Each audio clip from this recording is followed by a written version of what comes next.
ভারত থেকে নেমে আসা পাহাড়ি ঢলে প্লাবিত হয়েছে ব্রাহ্মণবাড়িয়ার আখাউড়া সীমান্ত এলাকার নির্মাঞ্চল। সোমবার ভোরে হাওড়া নদী, জাজির এবং কালন্দি খাল দিয়ে হু করে পানি প্রবেশ করে। অব্যাহত পানি বৃদ্ধিতে প্লাবিত হয় 15টি গ্রাম। বিভিন্ন ব্যবসা প্রতিষ্ঠান সহ বাড়িঘরেও পানি প্রবেশ করে। তলিয়ে গেছে ফসলি জমি, মাছের ঘের, সবজি ক্ষেত। প্রতি বছর এই ইন্ডিয়ার পানি আসে না, আমাদের এলাকা আছে না তোল জায়গা। আমরা বাড়িঘর তোল গেছে গা, আমরা অসহায় অবস্থার মাঝে আছি।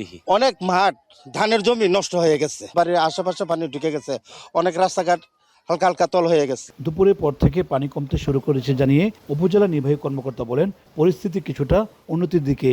আমাদের প্রাইমারি স্কুলগুলো আমরা আশ্রয় শিবির হিসেবে প্রস্তুত রেখেছি এবং আমাদের জেলা প্রশাসক মহোদয়ের কাছ থেকে আমাদের বরাদ্দ নিয়ে আসা হয়েছে ত্রাণের জন্য। যদি পরিবেশ পরিস্থিতি অনুকূলে চলে যায় তাহলে তো মানুষজন বাসায় ফিরে যাবে, আর প্রতিকূল হলে আমরা ত্রাণের ব্যবস্থা রেখেছি।